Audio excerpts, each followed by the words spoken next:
Petit disclaimer avant de débuter cette vidéo, c'est un format différent de d'habitude, c'est un procès, donc c'est aussi volontairement simplifié, je suis pas une spécialiste de Napoléon, mais j'ai essayé d'être au plus près de la recherche historique qui n'est ici présentée qu'en partie, donc c'est aussi normal que mes personnages poussent volontairement les clichés vu que c'est ceux-là que je souhaite démonter. Donc n'hésitez pas comme d'habitude à consulter les sources en description, et sur ce, bonne vidéo. Et n'hésitez pas à la partager au passage, ça a demandé beaucoup de boulot. Et puis j'espère que vous avez passé de bonnes fêtes, voilà. Silence dans la salle, s'il vous plaît, silence, je déclare ouverte la séance du procès de Napoléon Bonaparte. Donc, faites entrer l'accusé. Hey, c'est vrai qu'il est mort depuis 200 ans. Madame de Greffière, allez-y, lisez l'acte d'accusation. Donc aujourd'hui, nous avons comme objectif de juger la culpabilité ou l'innocence de Napoléon Bonaparte, aussi appelé Napoléon Ier, empereur des Français de 1801 à 1815. Il convient d'ailleurs peut-être, Madame la juge, de rappeler brièvement la vie de ce personnage, puisque je pense que tout le monde n'est pas au fait de cette dernière. Napoléon Bonaparte est né en Corse le 15 août 1769. Il arrive à 9 ans en France et reste 5 ans à l'Académie militaire de Brienne. Mal aimé par ses camarades, il se consacre à l'écriture et la lecture et découvre ainsi les idées des Lumières. À 15 ans, il rejoint l'école militaire de Paris et après l'obtention de son diplôme devient lieutenant d'artillerie. Très vite, il s'engage aux côtés des Jacobins et en 1793, il reprend Toulon aux Britanniques. Cette première victoire lui vaut le grade de général de la brigade. Malgré la chute de Robespierre, il travaille aux côtés du Directoire qui souhaite utiliser ses talents militaires. En 1797, il devient général et mène une campagne en Italie dans laquelle il enchaîne les victoires contre l'Autriche. De plus en plus populaire, le Directoire souhaite l'éloigner et l'envoie combattre loin, en Égypte, pour couper les routes commerciales de l'Angleterre. Il en revient en 1799 et c'est là qu'il renverse le Directoire par son coup d'état, le consulat est né. En 1802, il est consul à vie et en 1804, il est élu empereur des Français. Il commencera ainsi à doter de la France d'un socle de réformes très important et continue de combattre les coalitions étrangères avec lesquelles le pays se bat depuis la Révolution française. C'est notamment par la bataille d'Austerlitz que Napoléon confirme ses talents de stratège car la France gagnera contre le tsar et l'empereur d'Autriche malgré son infériorité numérique. Mais rapidement, dès 1812, les défaites s'enchaînent, notamment contre l'Angleterre qui donne du fil à retordre à Napoléon. Les coalitions se rangent du côté anglais, notamment la Russie, contre laquelle Napoléon se bat en 1812. Mais il perd très fortement. La bataille de Leipzig en 1813 sera une nouvelle défaite, l'empereur est destitué et exilé à l'île d'Elbe. Mais il s'enfuit et après de longues remontées vers Paris, il rallie les soldats de Louis XVIII, devenu roi entre-temps, et promet la paix européenne lors de son retour au pouvoir à Paris. Retour qui durera 3 mois et que l'on surnomme les 100 jours. Sauf que les pays étrangers, toujours du côté de l'Angleterre, ne veulent pas de lui. La décision finale se fera à la fameuse bataille de Waterloo en 1815, où Napoléon perd définitivement contre le Royaume-Uni. Il abdique à nouveau et il est exilé quelque part où il ne pourra s'y échapper, l'île de Sainte-Hélène, où il serait mort d'un cancer de l'estomac en 1821. Étant donné la complexité de ses actes, la société lui a attribué tantôt le rôle d'un tyran au gouvernement monarchique, tantôt celui qui a donné une gloire jamais vécue par la France, avec à son actif de nombreuses victoires politiques et militaires. Nous devons donc aujourd'hui trancher pour savoir si, oui ou non, Napoléon mérite gloire ou mépris. Voilà, j'en ai fini, Madame la juge. Merci, Madame la greffière. Donc, comme dit précédemment, nous allons lister point par point les aspects positifs et négatifs du règne de Napoléon Bonaparte, avec, bien entendu, beaucoup de simplification et très peu d'approfondissement, puisqu'on manque de temps, mais je vous invite évidemment à aller consulter la barre d'infos, il y a tout ce qu'il faut. Donc, l'idée ici, bien sûr, est de comprendre ce personnage dans ses grandes lignes, et je vous laisserai bien sûr avec autant de subjectivité, mes chers abonnés, juger ce personnage, savoir si, oui ou non, il est coupable. Bien.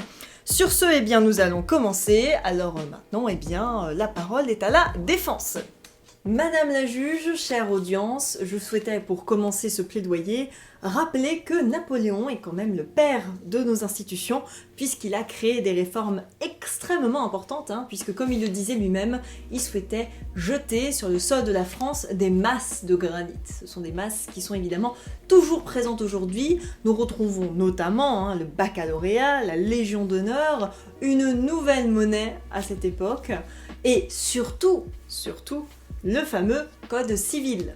Promulgué par la loi du 21 mars 1804, ce code avait 4 objectifs. L'unité du droit pour l'ensemble du territoire et de ses citoyens, l'unité de la source juridique avec un rôle secondaire attribué aux juges, un droit complet qui régit tous les rapports sociaux, civils, commerce, criminel, pénal, et enfin séparation du droit de la morale et de la religion, ainsi que des partis politiques. Napoléon avait même le projet de faire un code européen, et c'est aussi pour cette raison qu'il a poussé les souverains des pays étrangers à l'adopter.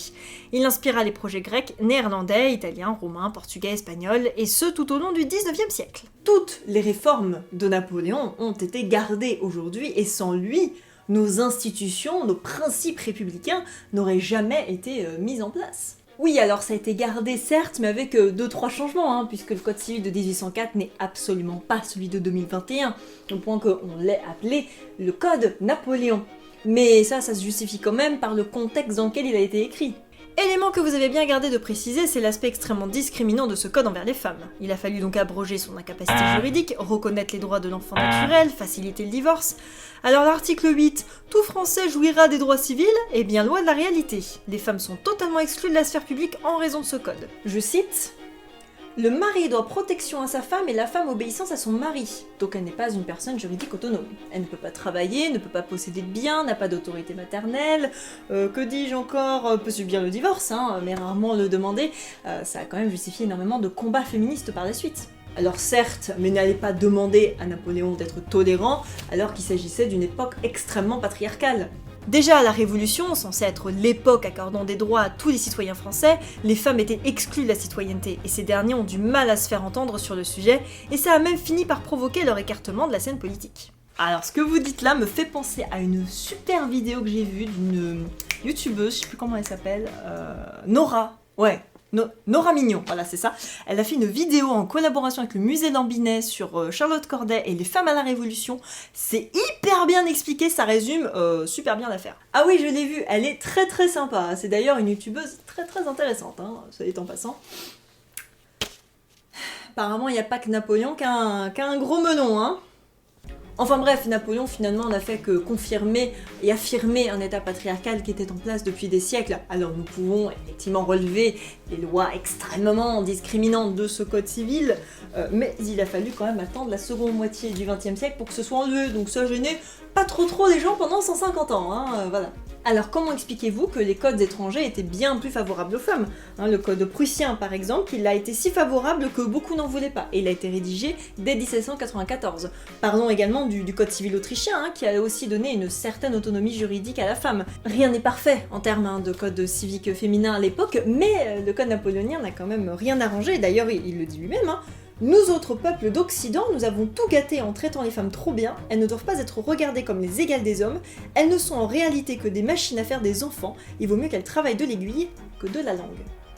Et puis le fait d'affirmer que sans Napoléon, ces réformes n'auraient jamais été créées, c'est quand même oublier qu'il y a eu beaucoup de précédents, puisque dès 1453, Charles VIII avait promis un socle de loi pour son pays, ça a d'ailleurs commencé et ça a d'ailleurs continué par la suite, et à la Révolution, ça a été remis sur la table, ils ont juste pas eu le temps de le faire, Napoléon a repris l'idée et puis l'a formalisé, voilà tout.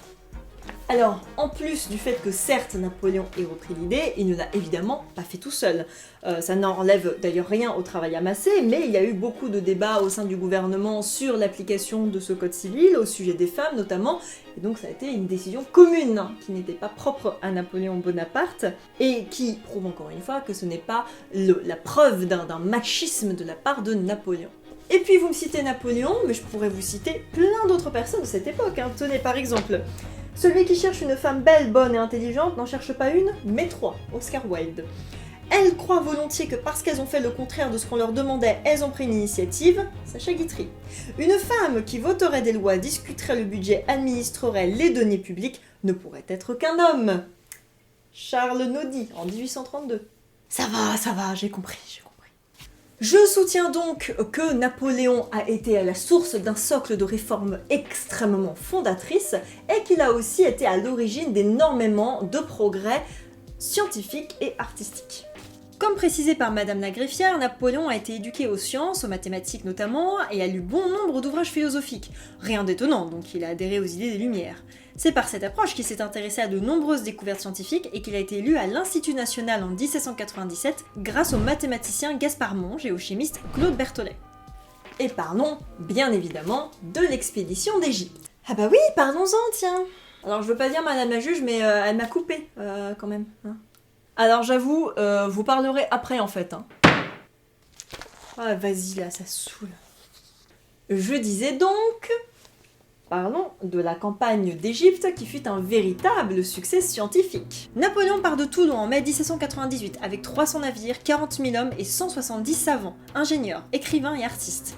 Le but étant de découvrir l'Égypte où il voit un intérêt scientifique et une occasion de propager les idées des Lumières. Avec des scientifiques de sections très diverses, maths, physique, économie, politique, littérature et art, il crée dès août 1798 l'Institut d'Égypte avec comme président Gaspard Monge qui, rappelez-vous, l'avait déjà soutenu dans son élection à l'Institut de France. Grâce à leur travail, on découvre par hasard la pierre de Rosette qui permettra à Champollion de déchiffrer les hiéroglyphes en 1822, et Gaspard Monge comprend les mirages, Étienne Geoffroy, Saint-Hilaire, naturaliste, découvre les poissons du Nil, Nicolas Jacques-Conté, ingénieur extrêmement prolifique qui inventa des tas de trucs et qui aidera même les Égyptiens dans leurs artisanats, sans parler des nombreux relevés, dessins détaillés des monuments égyptiens. Un journal fut même créé, le Courrier d'Égypte, et le Caire se dote d'une bibliothèque, d'un cabinet de physique, d'un laboratoire de chimie, d'un jardin botanique, d'un observatoire, d'un musée d'antiquité. Oui, mais le but premier de cette campagne, qui était militaire, ça a été un véritable échec. Alors vous appuyez bien sur le succès scientifique de la campagne d'Égypte, mais alors militairement, oh la honte qu'on s'est tapé quoi. La campagne d'Égypte avait comme objectif premier de gêner la puissance commerciale britannique sur la route des Indes qui passait par l'isthme de Suez. Napoléon essaiera tant bien que mal de réduire l'influence anglaise, mais en août 98, la flotte anglaise gagne la bataille d'Aboukir et garde sa position dominante. Cette dernière gênera beaucoup Napoléon, puisque l'Angleterre veut garder l'Empire ottoman de son côté, qui pourra défaire, grâce à ce soutien, l'expédition entreprise par Napoléon en Syrie. Sans parler du massacre lors de la révolte du Caire et du fameux siège de Jaffa qui mena au pillage, viol et massacre de ses habitants et de 3000 prisonniers exécutés car Bonaparte ne savait pas quoi en faire. Sans parler du fait, et ça c'est quand même le pompon, que quand on dit que la France a capitulé, on comprend que Napoléon est parti avec son armée. Enfin, ça ne s'est pas vraiment passé comme ça. Bon, du coup vous partez et vous revenez nous chercher, c'est ça? Oui, bien sûr, bien sûr.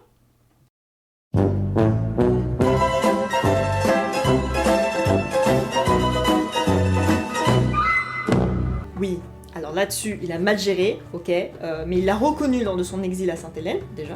Et puis, l'expédition en Égypte a apporté beaucoup de bons aussi aux Égyptiens, parce que cela a permis une rupture avec l'Empire ottoman et a mené à terme à l'indépendance égyptienne. Sans parler du fait que la venue de scientifiques et d'artistes sur le territoire, eh bien cela a permis aux Égyptiens de se rendre compte de l'importance de leur patrimoine.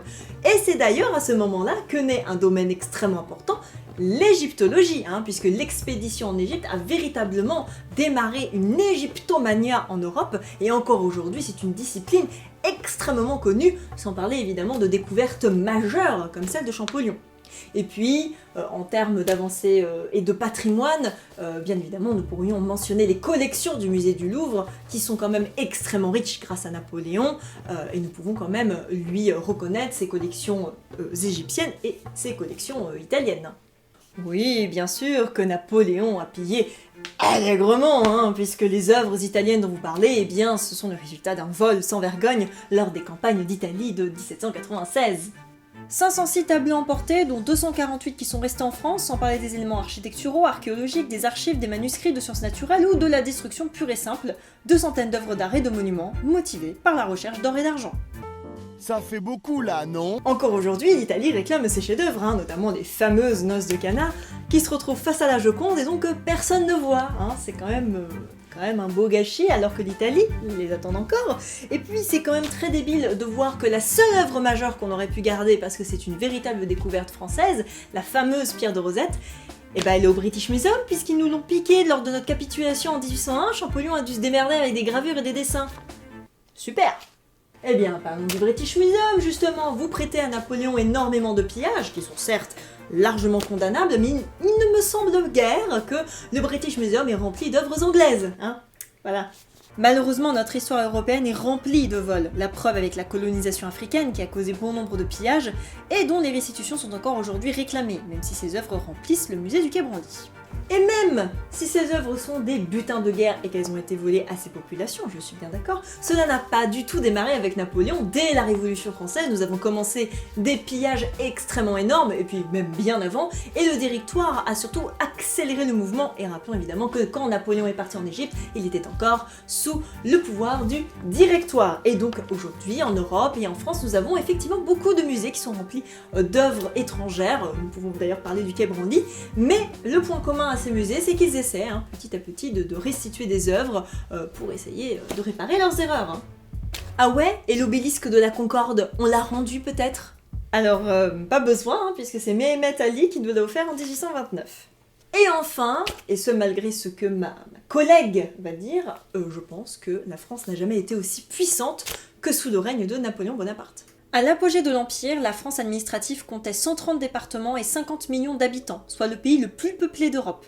Cette démographie abondante a permis une main-d'œuvre importante et donc une croissance de la production économique. Cela a également facilité le recrutement des armées et donc a augmenté la puissance de l'appareil militaire, avec nombre de victoires et même, je le précise, le plus grand nombre de victoires françaises de l'histoire. La nouvelle organisation politique a permis des décisions rapides et exécutables sur le champ, avec la mise en application en quelques années de lois fondatrices permettant d'apaiser la population française qui a vécu une période sanglante auparavant. Les idées révolutionnaires ont été exportées, déclaration des droits de l'homme et du citoyen, code civil, constitution, centralisation de l'administration, abolition de la féodalité.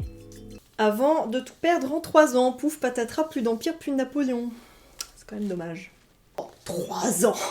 Faut pas exagérer. Ah mais si, puisqu'en 1812 il perd contre la Russie et en 1815 il est en exil à Sainte-Hélène.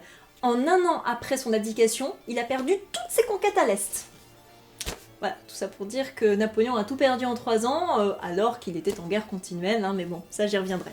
Alors, guerre continuelle, ce n'est pas vrai, puisqu'il a apporté quand même 13 mois de paix grâce à la paix d'Amiens en 1802. 13 mois sur 23 ans... Évidemment, Napoléon était seul face à des coalitions étrangères qui étaient en guerre contre la France depuis la Révolution, sans parler de guerres intérieures comme la guerre de Vendée, qui est quand même une des guerres civiles les plus importantes de l'histoire de France. Napoléon a juste souhaité apporter un peu de paix et de stabilité à un pays en crise depuis des décennies. Il a même souhaité le retour d'expatriés nobles, surtout parce qu'il a voulu unifier le peuple français qui était divisé depuis des années, voilà tout. Et comme vous le dites, nous en reparlerons. Mais vous avez raison, chers confrères, n'allons pas plus loin dans son débat stérile, où il faut décider de ce qui est puissant et ce qui ne l'est pas, puisque ces critères ont changé depuis des siècles. Pourquoi la France, je ne sais pas moi, de Saint-Louis, de Charlemagne, ou même, allez, de Charles de Gaulle, de Mitterrand, allons-y, ne serait pas plus puissante que la France de Napoléon? Ça, c'est vraiment un argument qui est ramené sur le devant de la scène par un bord politique précis, je me permets, le bonapartisme, qui a voulu, depuis sa mort, faire revenir la personnalité historique favorite des Français et d'essayer un petit peu de lui donner de l'éloge sur son règne. Alors vraiment, arrêtez avec cet argument. Ce n'en est pas un. J'en ai fini, madame la juge. Et bien sur ce, nous allons prendre une petite pause et nous reprendrons ensuite nos discussions. La séance est suspendue.